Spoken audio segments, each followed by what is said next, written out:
Un joven investigador chino, de paso firme y voz controlada, se acercó al podio y dejó caer la frase que resonaría en titulares de todo el planeta: había creado los primeros bebés genéticamente modificados de la historia. Entre el público estaba Jamie Metz, autor y observador incansable de los avances en biotecnología. Su reacción fue una mezcla imposible: ira y, de manera extraña, una punzada de reivindicación. Semanas antes, su libro ya estaba en camino a la imprenta, y en sus páginas había anticipado precisamente ese acto, incluso había señalado el gen exacto que Ejianqui alteraría. Pero esta historia no trata solo de ciencia descontrolada.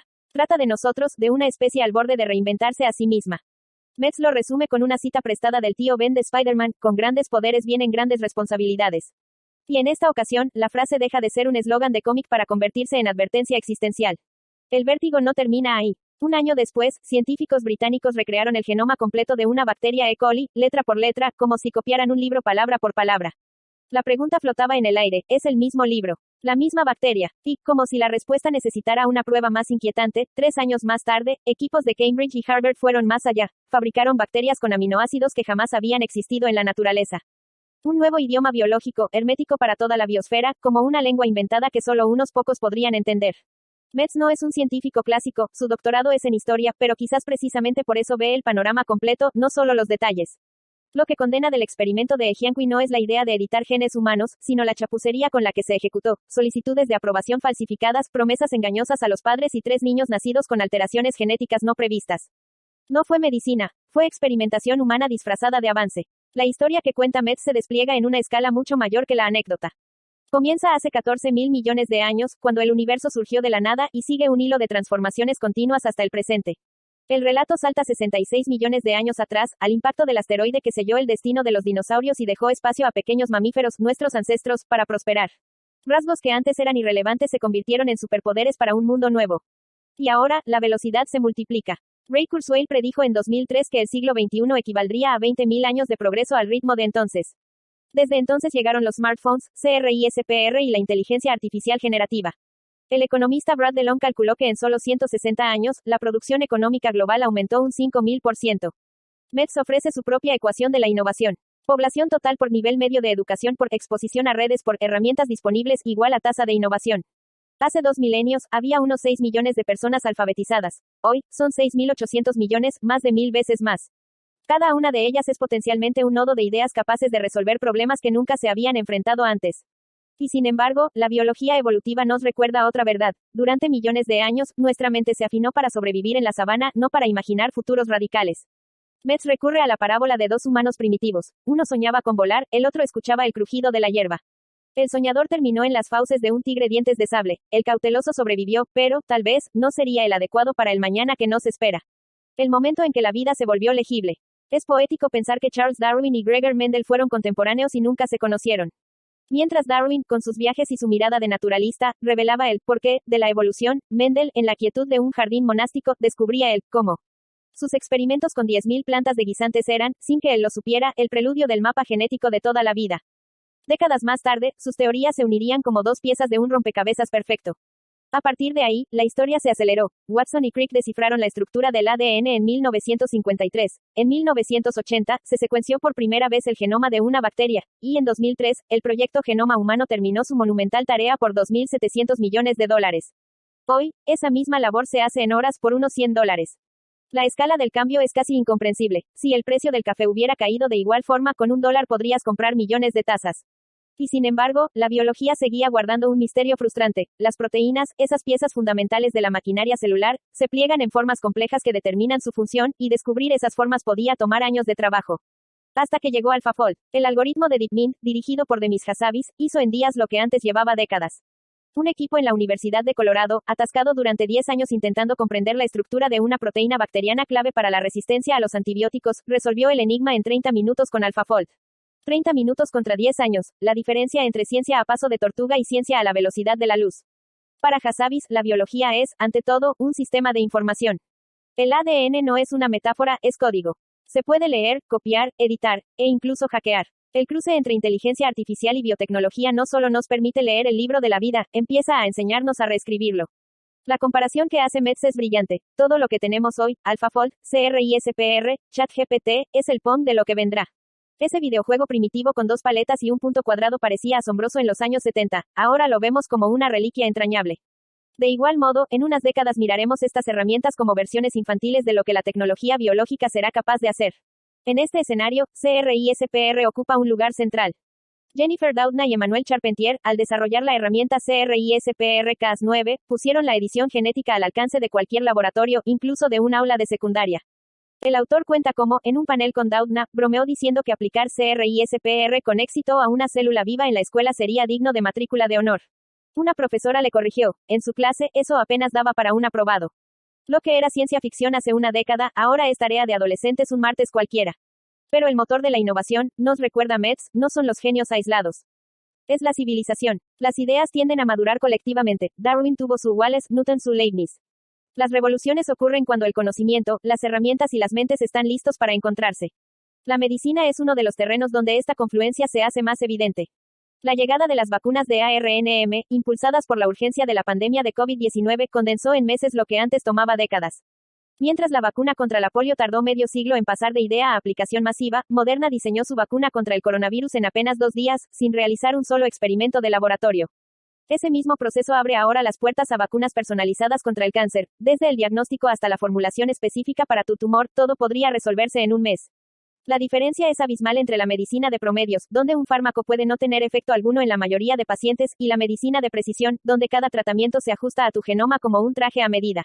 La salud que no espera. Imagina un futuro donde tu médico no vive en una clínica, sino en cada objeto que te rodea. El espejo del baño, el refrigerador, el inodoro, todos vigilan silenciosamente tu salud, recolectando datos sin que tengas que hacer nada. Algoritmos invisibles analizan tus patrones biológicos y, antes de que un síntoma se asome, ya han detectado que algo no va bien. Si tu genética indica riesgo de diabetes, ajustan tu dieta y te avisan. No esperan a que enfermes, previenen. Es un cambio de paradigma, pasar de la medicina reactiva, ir al hospital solo cuando algo falla, a un ecosistema de bienestar continuo. Los hospitales se convertirían en centros para casos puntuales, mientras el monitoreo constante se realizaría en casa, en el trabajo, incluso en tu propia ropa. Es la medicina P4 de Leroy Hood, predictiva, preventiva, personalizada y participativa. En este nuevo escenario surge un concepto fascinante, el gemelo digital. Una réplica virtual de tu cuerpo construida con tus datos genéticos, fisiológicos y de estilo de vida, sobre la que se pueden probar tratamientos antes de aplicarlos en ti.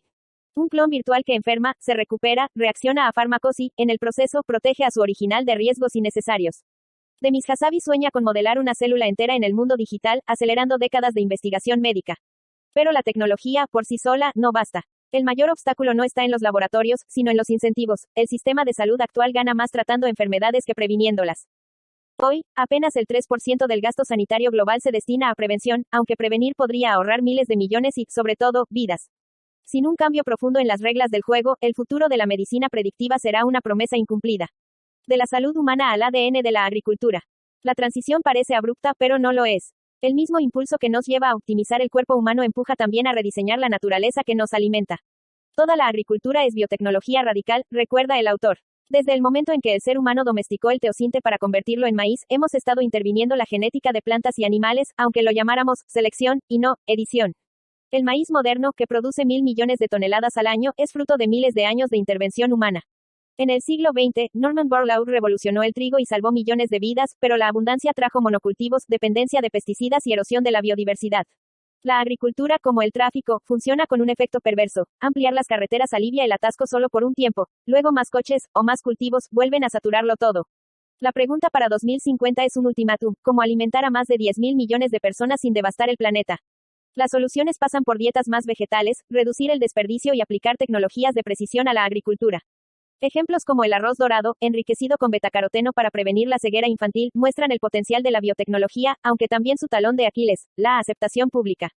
OGM, ciencia, miedo y narrativa.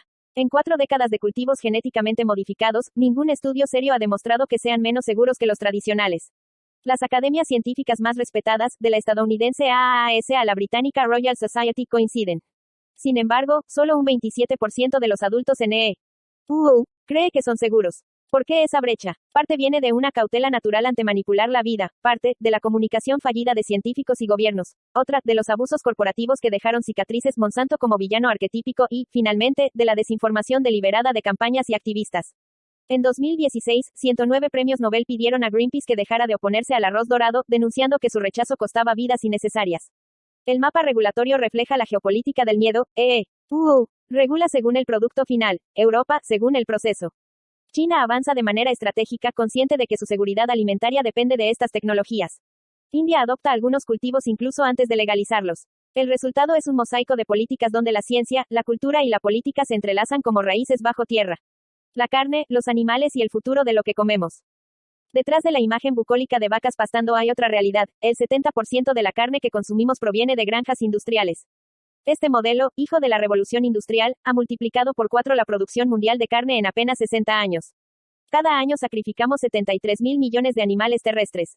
El coste ambiental es colosal: más de un tercio de la tierra habitable del planeta se dedica a ganadería, y sus emisiones superan a las de todos los coches, camiones, barcos y aviones juntos. Además, la industria utiliza 2/3 de todos los antibióticos fabricados, acelerando la llegada de superbacterias que podrían matar a 10 millones de personas al año para 2050. La lógica es aplastante. Reducir el consumo de carne, especialmente de res, podría liberar tierras del tamaño de Rusia y recortar drásticamente las emisiones. Pero el cambio cultural es lento, y ahí entra en juego la innovación. Pat Brown, profesor de Stanford, dejó la investigación contra el cáncer para fundar Impossible Foods y crear una hamburguesa vegetal que sangra y sabe a carne gracias a una molécula de la hemoglobina producida por levaduras modificadas genéticamente. El siguiente paso fue aún más radical: la carne cultivada. En 2013, Mark Post presentó en Londres la primera hamburguesa de laboratorio compuesta por 20.000 fibras musculares crecidas a partir de células madre bovinas. Costó $325.000 y, según los críticos, sabía algo seca, pero era una prueba de concepto: carne sin matanza. Desde entonces, startups en Israel, y Asia trabajan para reducir costes y escalar la producción, buscando que, algún día, comer carne cultivada sea tan común como beber leche pasteurizada. Biotecnología más allá de la comida. El mismo impulso creativo que nos permite cultivar carne se extiende a los materiales y la energía. Las bacterias y las algas se convierten en fábricas invisibles, producen biocombustibles a partir de residuos, bioplásticos a partir de sargazo y enzimas que convierten la lignina de la madera en productos útiles. En el campo de la construcción, la idea de materiales vivos deja de ser ciencia ficción. Bacterias diseñadas para capturar CO2 pueden crear cemento natural, ladrillos que se autorreparan y suelos estabilizados por microbios podrían revolucionar la ingeniería. El modelo está en la naturaleza: arrecifes de coral que construyen estructuras colosales sin hornos ni explosiones. Y en el terreno de las fibras, la seda de araña se convierte en un santo grial, 3 veces más resistente que el Kevlar y tan elástica como la goma. No podemos criar arañas a gran escala, son caníbales, pero sí podemos insertar sus genes en bacterias, cabras o gusanos de seda para producirla. Sus posibles aplicaciones van de chalecos antibalas a andamios para regenerar huesos. La ciencia como salvadora, y como riesgo. Pero toda herramienta poderosa tiene un filo oscuro. La misma ingeniería genética que crea cultivos resistentes o fibras ultrarresistentes puede producir patógenos letales.